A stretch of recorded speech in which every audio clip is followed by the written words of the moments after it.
rising. The Requiem Mass of Sir David Amess, the Conservative MP who was killed during a constituency meeting last month, has taken place at Westminster Cathedral. The Archbishop of Westminster led the service alongside a representative from the Vatican who delivered a special message from Pope Francis. Close friend of Sir David's, MP Andrew Rossendale, told GB News he's still in disbelief over his death.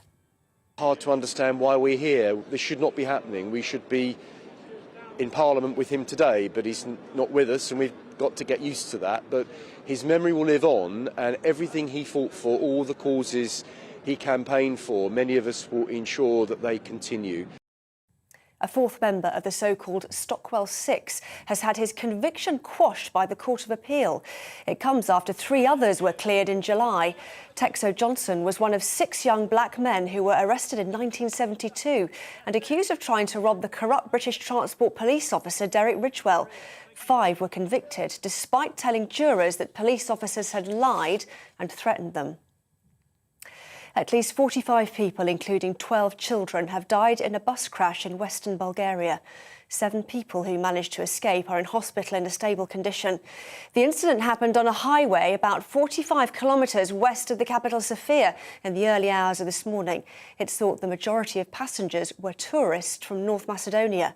Bulgarian officials say the cause of the crash is not yet known. Kevin Spacey has been ordered to pay £23 million to the makers of House of Cards.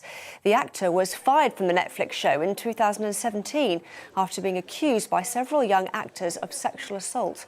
The production company, MRC, claimed it lost money after it was forced to scrap 2 episodes, which had already been filmed with Spacey, and rewrite the rest of the final series. Mr. Spacey has denied allegations of sexual assault. A statue of US President Thomas Jefferson has been removed from the New York City Council chamber over his links to slavery. It follows a public commission inquiry into Jefferson's legacy as a founding father, but also as a slaveholder. Last month, the New York City Public Design Commission voted unanimously to dismantle the 7-foot statue, which has watched over proceedings in the council since 1915. And Black Friday may not be the best time of year to land a good deal. Consumer Group Which investigated 6 major retailers and found around 92% of products, including washing machines, soundbars and TVs, were the same price or cheaper in the 6 months before Black Friday. And in the 6 months after, almost all, that's 98% of items, were cheaper or the same price. Well, that's all for now. I'll have the latest headlines for you in half an hour. Now, though, back to the briefing with Darren.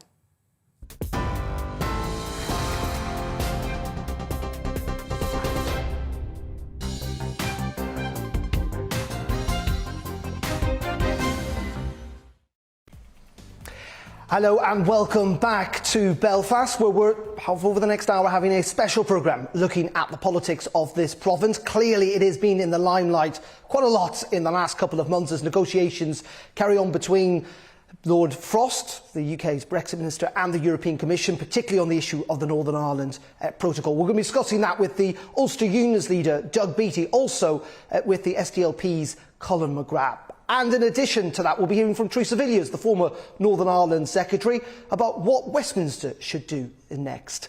And also, Boris and his jitters. Remember that speech yesterday? We'll be speaking to the former Conservative leader, Ian Duncan-Smith, about whether the Prime Minister needs some help. That and much more coming up over the next hour, live here from Belfast in Northern Ireland.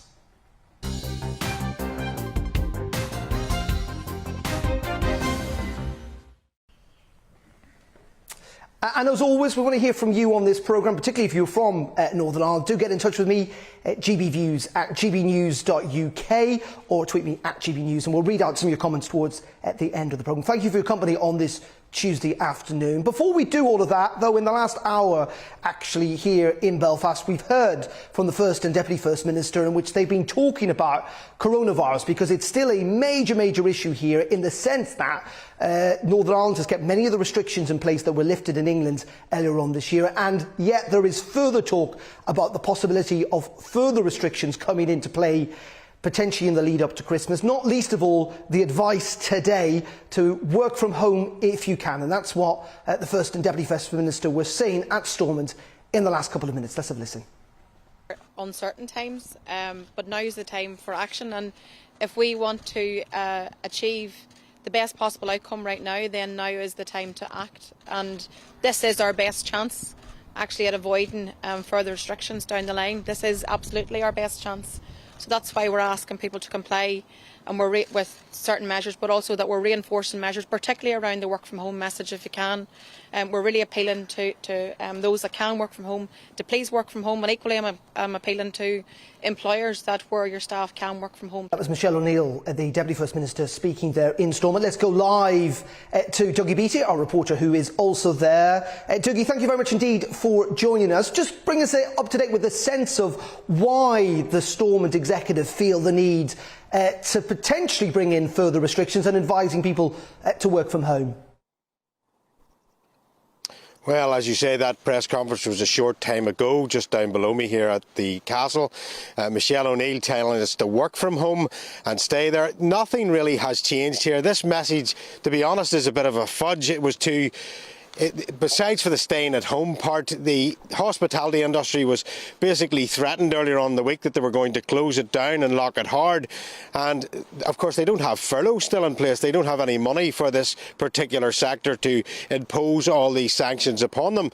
So they had to come out and say something, and it was stay open, stay safe on one hand, and then work from home. So employers here, I think, are facing the same message as they've always done. It is very confusing, the messages that are coming out of Northern Ireland, because there's megaphone politics, as always. People running around the sides, shouting one thing, shouting the other, and then we have to come out with a message of clarity. I was speaking to hoteliers earlier on in the week who had faced massive cancellations over Christmas parties and festivities, and they are pretty much angry at what has gone on here. So Michelle O'Neill's press conference, or the executive press conference today, it brings nothing really new to us. A lot of people haven't gone back to work here anyway. Most of them are still working from home. So it brings nothing new to the streets of Belfast, and it actually, if anything, will cost coffee shops and stuff a lot of money because of the lack of footfall in Belfast. OK, Doug Beattie, thank you very much indeed for joining us there from Stormont. We're delighted to say that joining me here at the Titanic Centre in Belfast is Alison Morris from the Belfast Telegraph and Ben Lowry from the newsletter, the editor of the newsletter. Thank you very much indeed for joining us. First of all, Alison, we look at what's happening in England, and they relaxed the rules back in July. There's been high infection rates, but no sense that further restrictions are coming into play. That's not been the case in Scotland, Wales, or indeed here in Northern Ireland. Why not, do we know? I think the problem is that our hospitals were less well able to equip even long before coronavirus. The hospital waiting lists in Northern Ireland were fairly atrocious long before we had a pandemic. We've heard recently that ICU nurses are resigning in large numbers because of the amount of stress and strain that's being put on them, because the hospitals are so understaffed, they're under so much pressure, and that's the normal winter flu pressures, plus add to that coronavirus. There's a lack of uptake in some sectors, specifically around young women in some of those areas in relation to the vaccine. That may be adding to it in some way, and I do think that there's just you can see that there is probably a lack of messaging. So the messaging from Stormont just has not been great from day one. That press conference that you have just heard with the First Minister and the Deputy First Minister, that's the first time they've stood side by side on a podium for some time to deliver any kind of pandemic messaging. There's a split in the Assembly. We can tell there's tensions among the executive. They have very different views on what should happen in relation to vaccine passports and mandatory mask wearing and all of those sort of things, and you can see that in terms of the messaging. And so when there's bad messaging at the top, that trickles its way down into the community. And it's fascinating, isn't it, because those divisions, within Stormont, I think the DUP opposed the vaccine passport scheme, even though it is probably going to go ahead here next month. But also it's interesting that Northern Ireland has to take account much more than people in Britain do of what's happening down south, because obviously this is the one island and people travel quite a lot.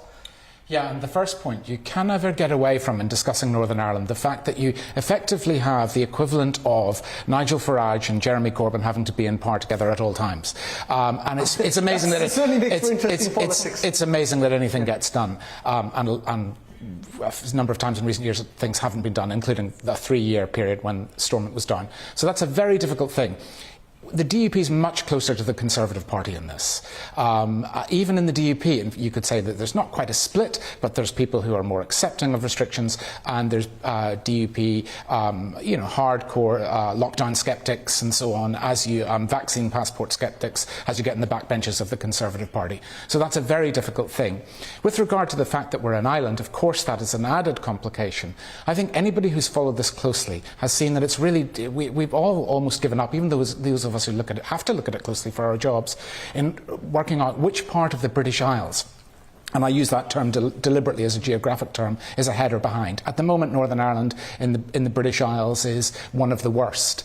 But again, there's another element to this, to go back up on Alison's point. You can't get away from the fact that Northern Ireland's very dependent on subsidies, and they haven't taken difficult decisions on hospitals. We have more hospitals per head of population than we should have. For 20 years, there have been expert reports saying Northern Ireland needs to reform its health provision, and our politicians are so subsidy dependent and so reluctant to be seen to close hospitals.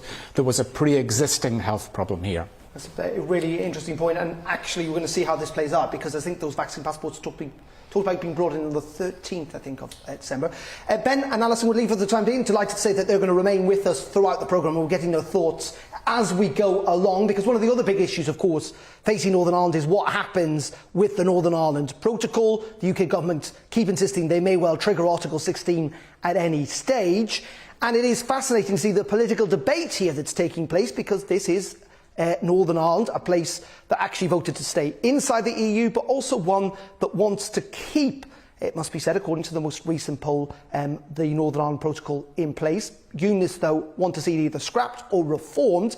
And I had a chance a little earlier to speak to Doug Beattie. He is the Ulster Unionist leader, and we began the conversation talking about what his position was when it comes to that Northern Ireland Protocol. Just kind of set out from, what is your objection to the protocol, or what do you think needs to change? Well, there's some fundamentals that need to change. First of all, if you look at the trade issue, that we have goods that are coming from Great Britain to Northern Ireland, which are only destined for the UK internal market, but are being checked on the border, and that's having a detrimental effect on some businesses in Northern Ireland. So if it's not going into the EU single market, then it should not be checked coming from GB to Northern Ireland. So we must address that, and I think that's one of the simple things that we can address. What is harder to address is the democratic deficit, and the democratic deficit here in Northern Ireland is that I, as a politician, as somebody who represents a constituency, do not have a say on laws that are going to affect my constituents. And it's not laws this year or maybe next year, but it's 5 years from now, 10 years from now, 20 years from now. We need to future-proof any deal between the UK and the EU. And what we have with the protocol now, and a democratic deficit, which is far harder to deal with, but we have to deal with it. Well, you talk about a democratic deficit, then you couldn't support, for example, suspending or scrapping article or invoking Article 16. Could you, given the fact opinion polls show the support is growing for Article 16?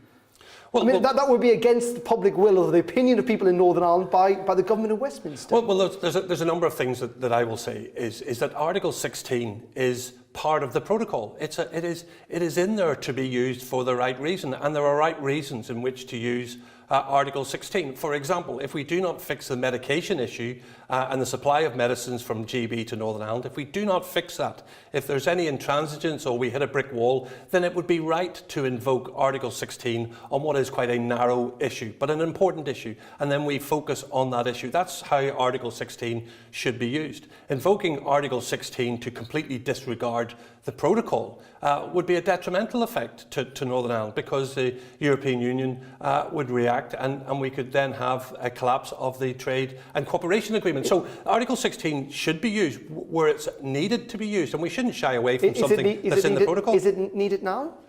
Well, we've said this many times as a party, that in regards to medicines should have been taken out of the protocol altogether. It shouldn't be in the protocol, and that should be taken out.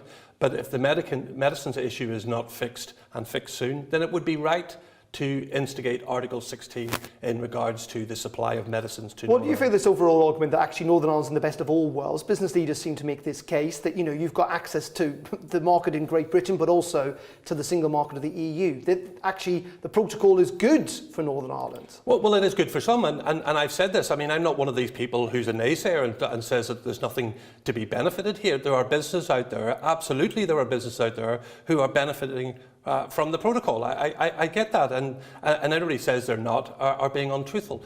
But there are other businesses who are suffering because of the protocol. We have got a feast and famine going on here in Northern Ireland in regards to business. So what we have to do is look at the issues that we face and deal with each one of those particular issues. So if we look at those who are seriously suffering because of the protocol, well, let's find out what the problem is and then let's find the solution.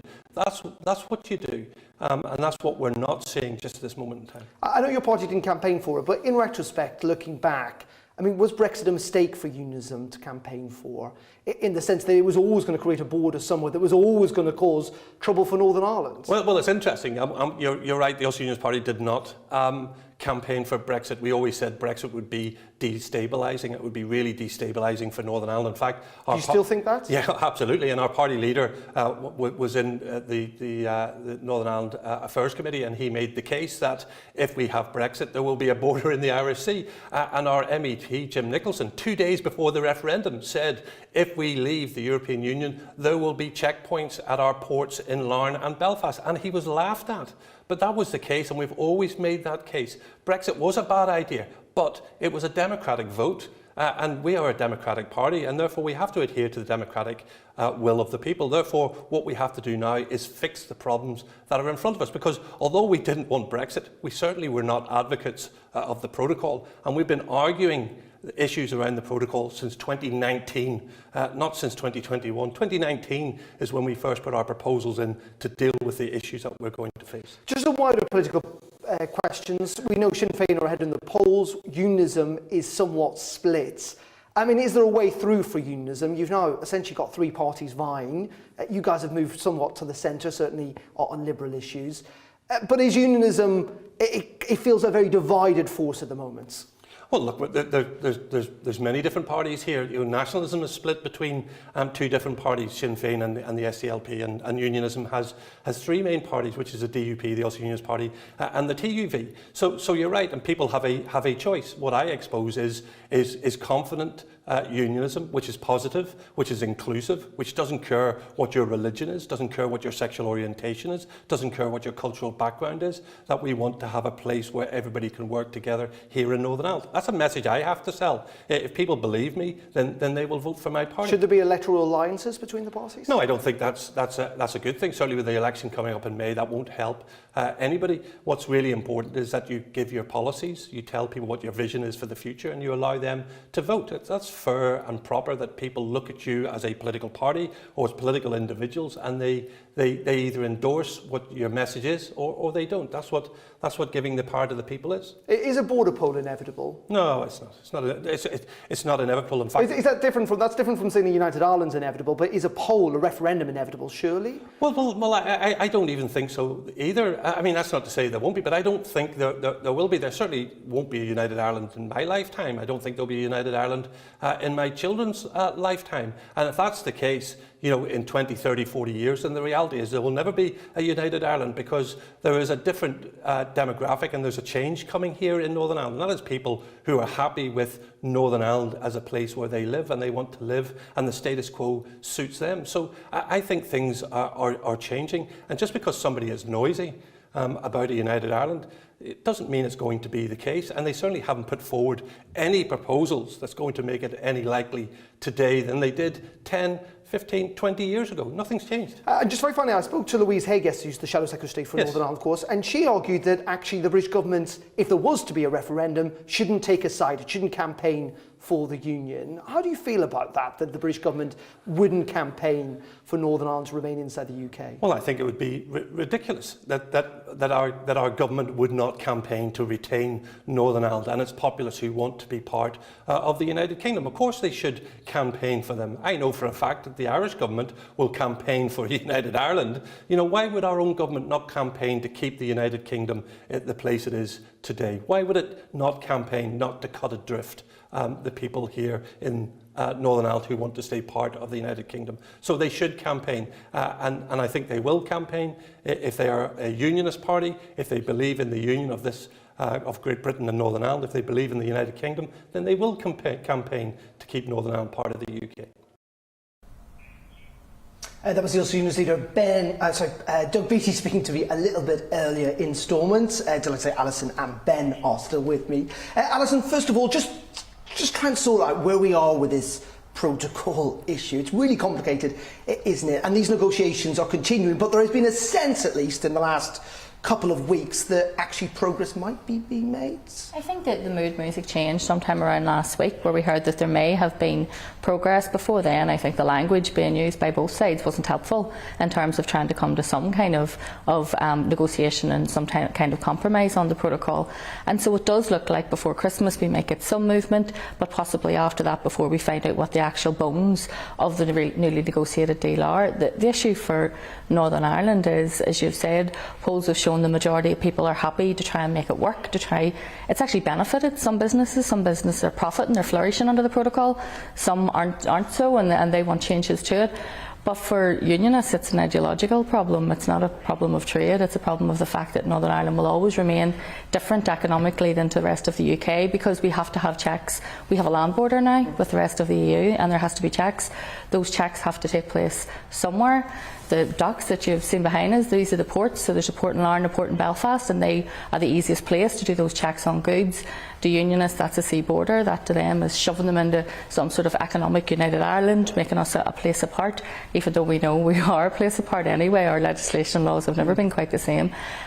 So in terms of that, is it enough for unionism? And then you've got to feed into that to remember we have an election coming up next May, and unionists at the minute, their vote is split three ways between those three main parties, the DUP, the Ulster Unionists, who you spoke to, Doug, and then we have the harder line traditional unionist voice, who are vying for those hardline loyalist votes. And so within people like the DUP, who should have been, the prominent unionist party, they have to make it appear that they're being hard on the protocol because they believe that's what their voters want to see. It's a big issue, isn't it, for unions, Ben, about how this plays out actually heading into those May elections?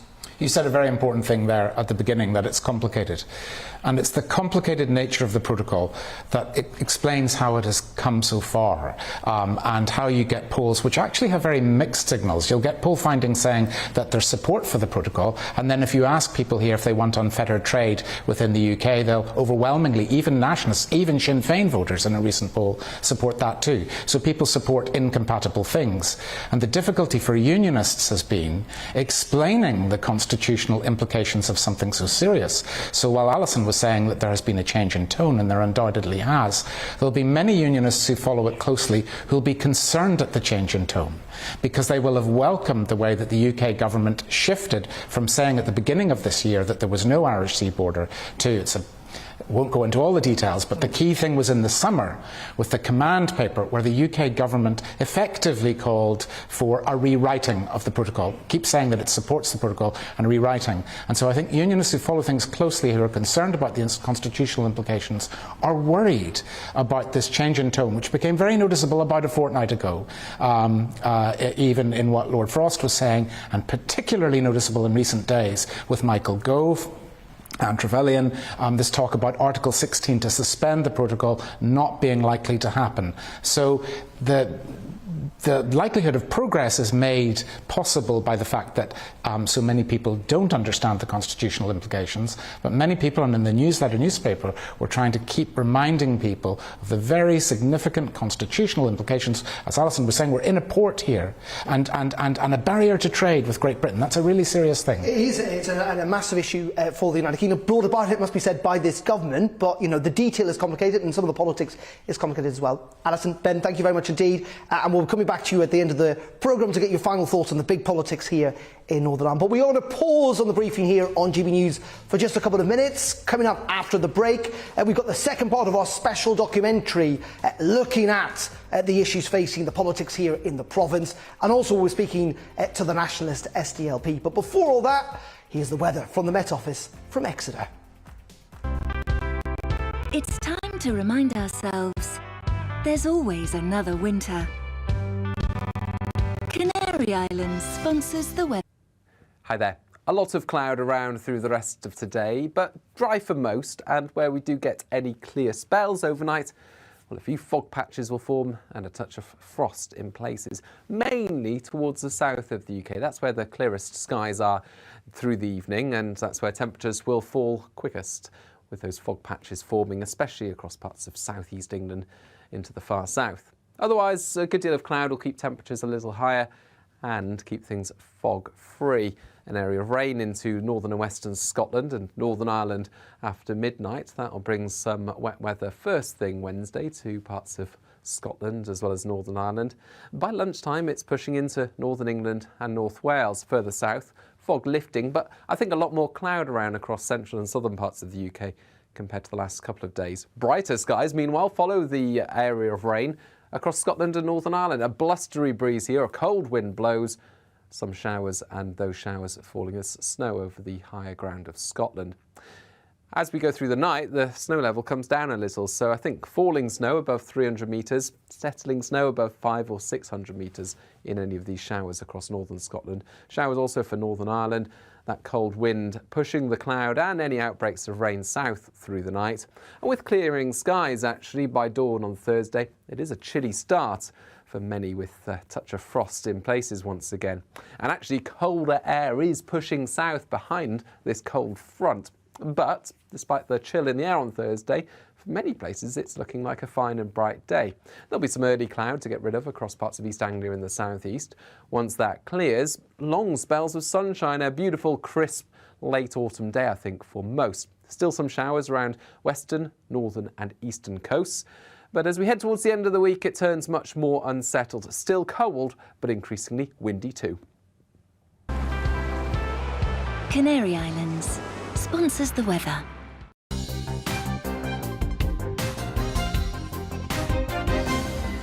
You're watching GB News live across the UK and the world on our digital stream. GB News is Britain's news channel. We are the UK's home of discussion and debate from all perspectives. We are here for you. Don't forget to join our YouTube community by clicking on that subscribe button.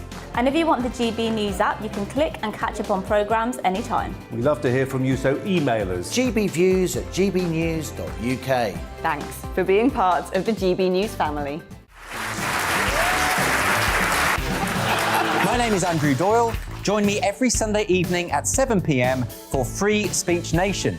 This is a show where we address current affairs and news stories of the week with the help of two wonderful comedian panellists. I brought in comics because I want to give it a lighter edge, and also they work for less. See you there.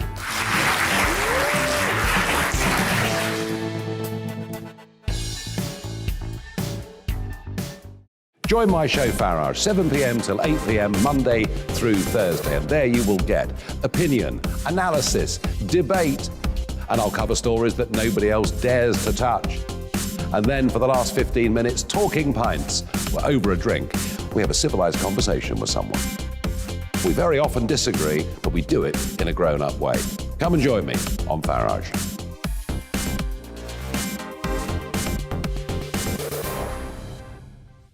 I'm Colin McGrath.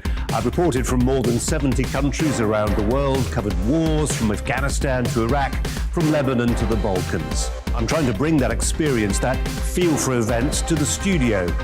And something else, I'm ready to give an opinion. Today's stories with a spark. Brazier from 8 p.m. weekdays on GB News. Join us for the Political Correction. We're here every Sunday to correct politics and put you, the people, back in charge. We talk about all areas of the United Kingdom, including Northern Ireland. Our debate goes way beyond the Westminster Village. It's about the real country. It's about your opinion. So please, we want you to tell us what you think. This is Political Correction. Every Sunday morning from 10 a.m. here on GB News.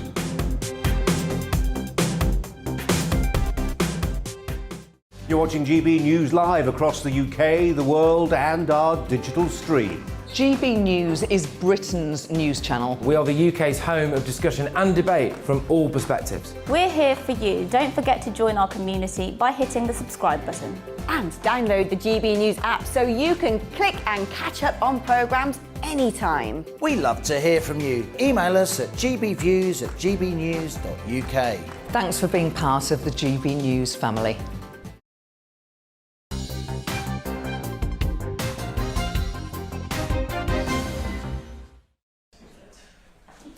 Very good and welcome back to Belfast. I'm live here at the Titanic Centre. We've got a special hour-long programme looking at some of the issues facing Northern Ireland. Tomorrow, actually, we'll be in Enniskillen, and later on this week, along with my colleague Liam Halligan, we'll be in Coleraine. Looking at some of the big issues, not least of all what we were just talking about before the break, of course, the Northern Ireland Protocol. Delighted to say to join me is Colin McGrath, who is an SDLP MLA here in Northern Ireland at Stormont. Colin, first of all, where do you guys stand on the protocol? There are big issues with it, aren't there? Yeah, of course, there's problems with the protocol, but we have the protocol because we have Brexit, and I think we need to start from that position whenever we're talking here in the north, because the majority of people here did not vote for Brexit, so therefore we see it. It's now a reality. Yeah, so we see it as something that's being imposed upon us. We know that there was going to be significant problems with it because of our land border with the south of Ireland and therefore into Europe. So as a result of that, the protocol was developed to deal with those issues, and we feel that it was a necessary evil to be able to ensure that Brexit and exiting from the EU was not going to cause problems, essentially to things like the Good Friday Agreement, which had brought about peace and stability here for almost a generation, and that is underpinned by our membership of Europe, because there are many shared laws, legislations, and a lot of decisions that were taken in Europe that didn't need to be taken here. And therefore, as we've exited from that, it has caused considerable constitutional problems, and it's resulted in this identity crisis that there is now for unionists, because they see themselves being annexed from the rest of GB. Which is an understandable point. I mean, we share those concerns insofar as we recognise that they have them. We recognise that through the protocol there needs to be resolutions to those. But of course it would be nothing in comparison to if there was a land border established on the island of Ireland that would have caused even more problems. So look, I think if people get cool heads, they sit down around a table, try and find solutions. I think we're in that sort of space. We can see with the negotiations that are ongoing between the UK and the EU that there is some sort of mood music that things are maybe progressing. That's much better than both sides out briefing against each other in public and causing all of the concerns. We just need to get to that resolution, though, so that businesses can look forward and prepare and plan. And if they're able to do that and we can get things settled, I'm sure that we'll be able to move forward. Just on the wider politics, looking at the opinion polls, you guys are kind of bobbing around in kind of fourth, fifth position. I mean, the Sinn Féin are now the main kind of nationalist party, aren't they, to a large degree? And they could be in power both in Dublin and Belfast in the next year. In many ways, if you want the ultimate goal of United Ireland, wouldn't it make sense for you to be more collaborative together? Well, I mean, I think first of all, I think we have a problem with the politics that takes place in this place, because it's always based on community designation. And what we have had through the likes of the St Andrews Agreement, which amended the Good Friday Agreement, it's resulted in this chase to the top for the position of First Minister. Now, we have two parties that are the joint heads of our government. One cannot do anything without the agreement of the other. The two of them must agree before anything can be issued. It's a joint office, but one is called First Minister, one is called Deputy First Minister. And now what we have is both parties, one trying to chase that in Sinn Féin to become the First Minister, the DUP that's afraid that they won't be in that position of First Minister. But the practical reality is that there's absolutely no difference between the two positions. So we have elections that are very much a sectarian headcount here, rather than it being the policies, rather than being judged on what's actually happening out there as a record of government, like what's happening in our hospitals, what's happening in our schools. That that doesn't seem to count here, because they simply go out and say, you have to vote for us or you get them. And that's a very difficult message to try and fight and overcome. But we will do it with our record of what we have done with one of the ministries here in the government, and also in the policies that we put forward, which we think people are interested in, and we'll try and sell that to them as best we can. OK, and those elections, of course, coming up in May of next year. Colin, thank you very much indeed. Colin McGrath there joining us, who represents the SLP, which is one of the nationalist parties here in Northern Ireland. OK, we're going to pause there. Again, on the briefing here on GB News. Coming up in a couple of minutes, we're going to be speaking to Ian Duncan-Smith and Teresa Villiers about what's happening here and indeed in Westminster politics more largely. But first, let's cross back over to London for the very latest news.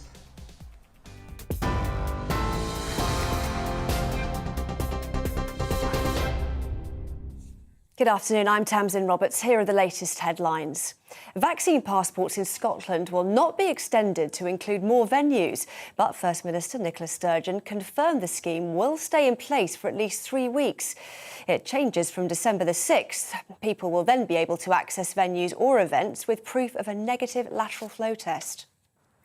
Ministers in Northern Ireland have announced a series of new restrictions to try and curb the spread of COVID-19. People will be asked to work from home, limit their social contacts and meet outdoors where possible. The executive says intervention is required because hospital admissions are rising. One of 2 men arrested on suspicion of murdering a married couple has been released under investigation. Named locally as Stephen and Jennifer Chappell, the pair were killed in their home while their young sons were sleeping.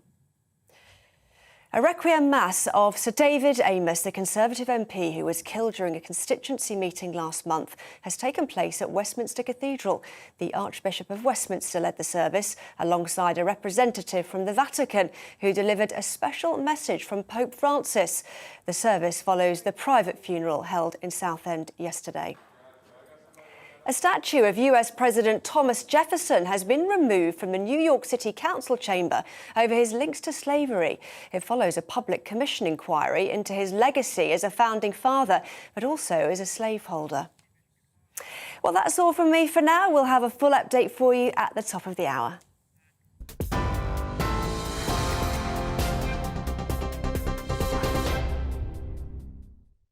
You're watching GB News live across the UK and the world on our digital stream. GB News is Britain's news channel. We are the UK's home of discussion and debate from all perspectives. We are here for you. Don't forget to join our YouTube community by clicking on that subscribe button. And if you want the GB News app, you can click and catch up on programmes anytime. We love to hear from you, so email us. gbviews@gbnews.uk. Thanks for being part of the GB News family. My name is Andrew Doyle. Join me every Sunday evening at 7 p.m. for Free Speech Nation. This is a show where we address current affairs and news stories of the week with the help of 2 wonderful comedian panellists. I brought in comics because I want to give it a lighter edge, and also they work for less. See you there.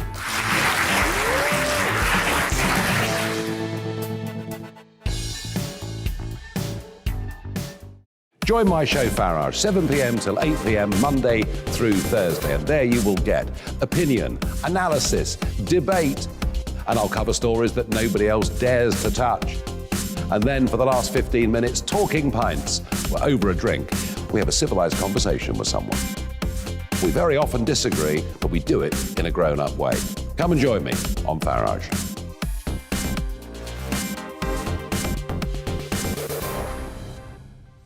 I'm Colin Brazier. I've reported from more than 70 countries around the world, covered wars from Afghanistan to Iraq, from Lebanon to the Balkans. I'm trying to bring that experience, that feel for events, to the studio. And something else. I'm ready to give an opinion. Today's stories with a spark. Brazier from 8 p.m. weekdays on GB News.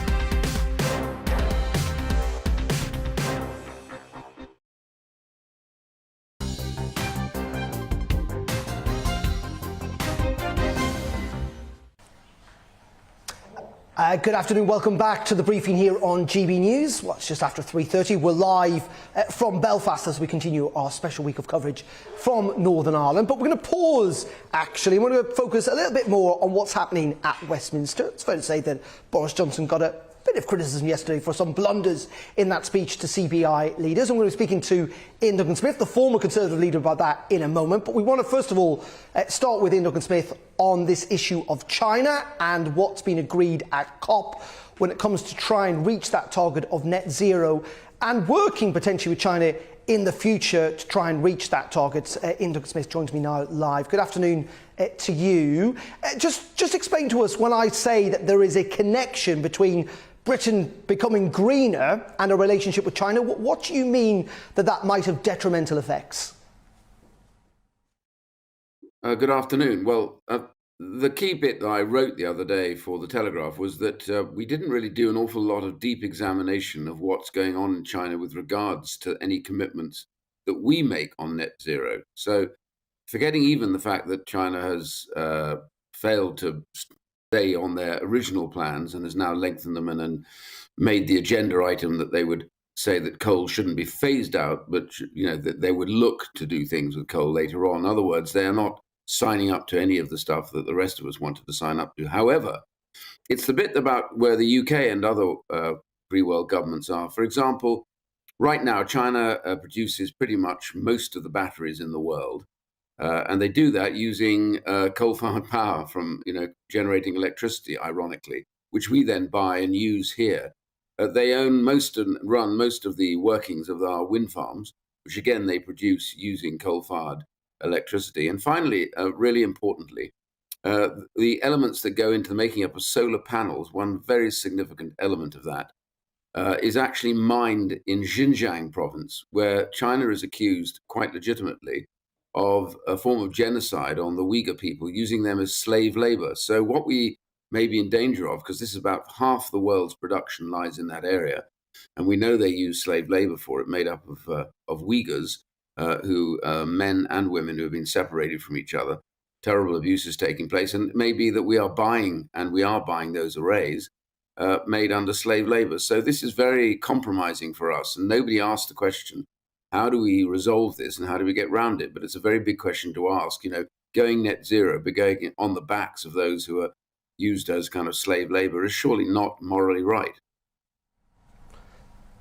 But it may not be morally right, Mr. Duncan-Smith, but many people would say, Qatar, for example, is hosting the World Cup next year. We have got defence deals with Saudi Arabia. We deal with countries that don't necessarily have terribly good human rights records all the time. If it's part of a wider goal that Britain signed up to, it's still a sensible course of action. It seems to be one that the United States is pursuing as well. Well, not really, because nobody examined this question. This is the point. And I'm afraid I don't agree with you that you turn a blind eye to the behavior of governments when it becomes so reprehensible. I didn't want the World Cup where it's going to be in the future. I thought that was a ridiculous decision and looked like a corrupt decision to me, frankly. But when we get back to China and we look at the nature of what we're talking about, we're not talking about just a little thing. This is half the world's solar array technicalities. The minerals that go to making these are mined in an area where they are known to use slave labor on a mass scale. They've been forced sterilizations of Uyghur women, cut down their birth rate. The children are taken away from their parents and put into special schools to teach them how to be Han Chinese. And the men are often thousands of miles away or locally in slave labor. So this is not just one-off. Tibet, forced labor, exactly the same point. And they've attacked the Falun Gong and the Christians, etc. It's a brutal internal regime. But it gets away with it because we turn a blind eye when it comes to China. And I don't think we should. I don't think we can go rushing to net zero, but very happily say it's all right because those who are dying trying to mine this stuff, forced to do so by China, they're not as important. They are important. Yeah, really interesting stuff, Mr. Duncan-Smith, and I know you've written about this in The Telegraph, and I'm sure you'll be bringing it up in Parliament as well. We just want to kind of turn away slightly from that and focus a little bit as well, while we've got you, on the Prime Minister. Let's just have a little watch, remind our viewers of what happened yesterday, some of the blunders that Boris has been involved in. Accelerate like a new Tesla, because I can tell you as a former motoring correspondent, EVs may not burble like sucking doves, and they may not have that rum, rum, rah, rah car that you love. But they have so much torque that they move off the lights faster than a Ferrari.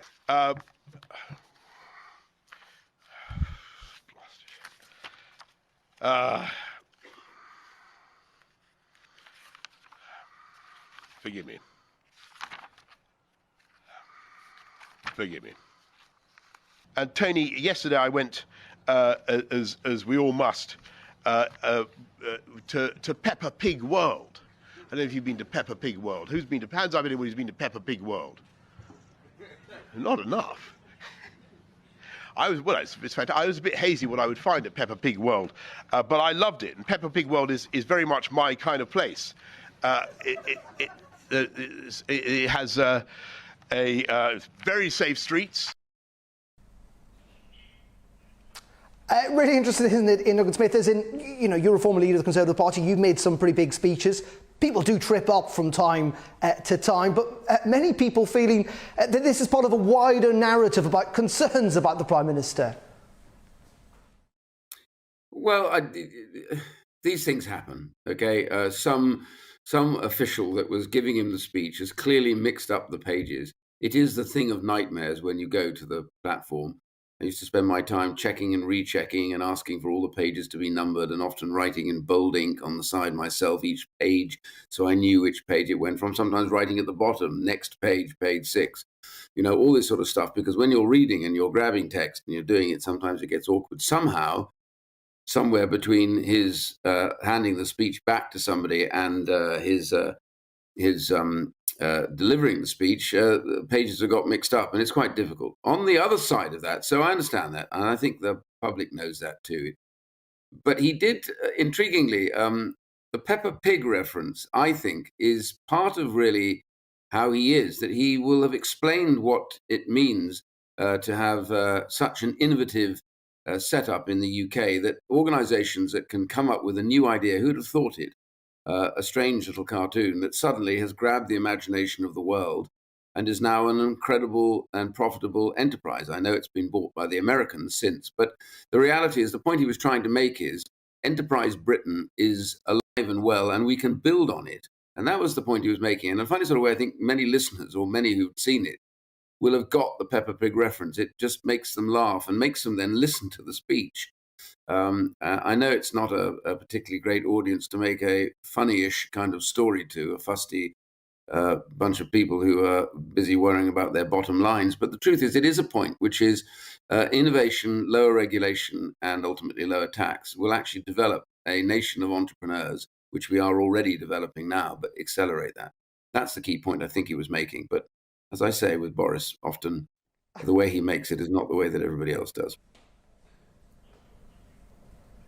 Yeah, I think as Tony Blair once said about John Prescott, John is John, Boris is Boris. There you go. Doug Smith, thank you very much indeed for joining us, former leader of the Conservative Party there, joining us from London. We are here in Belfast, though, and we are continuing our special coverage of Northern Ireland. And interestingly, actually, one of my colleagues, Paul Hawkins, has been making a special documentary looking at some of the issues facing the politics and the politicians here in the province.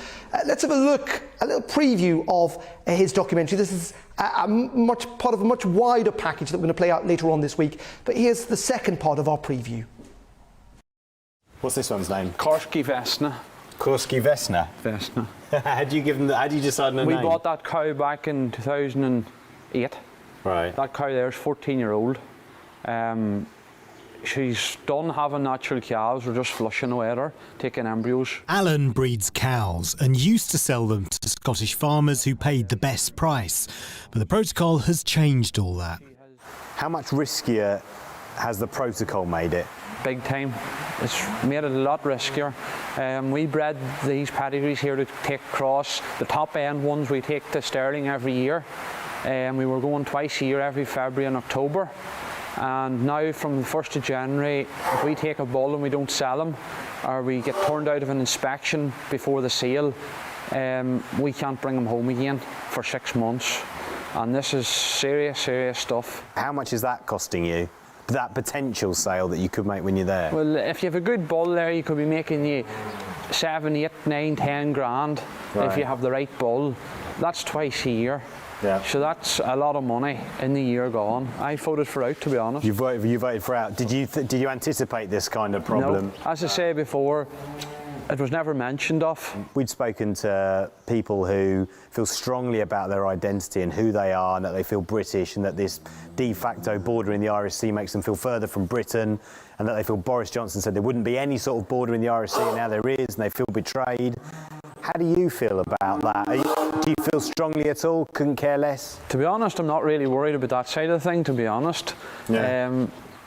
As long as we're getting away with our product, making good money on the business, not really worried about anything else down that line of thing.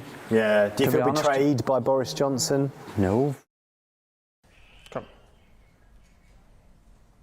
That was our documentary by Paul Hawkins. It's going to play out in full on Friday, also available on YouTube. Let's speak to the former Northern Ireland Secretary, Theresa Villiers, who joins me now live. Good afternoon, Ms Villiers. Thank you very much indeed for joining us here on GB News. Let's just focus in on the protocol if we can.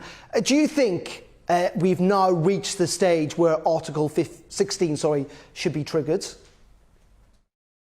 Well, the conditions are certainly present to invoke Article 16, but I think Lord Frost and the Prime Minister are probably correct to persist with trying to get an agreement in the absence of tabling Article 16. It may become necessary, but I think they're right to persist with the discussions with the EU in the hope that they can find a means to fix the protocol without having to resort to Article 16. Do you think it was a mistake during the referendum campaign, and indeed actually afterwards in the negotiations, that frankly the British government and indeed the European Union didn't listen to Unionist concerns about what might well happen in any future deal? I believe certainly that under the Theresa May government, they didn't listen sufficiently to Unionist concerns. I think under Boris, I think he recognised from the start that the Northern Ireland Protocol was a very difficult compromise.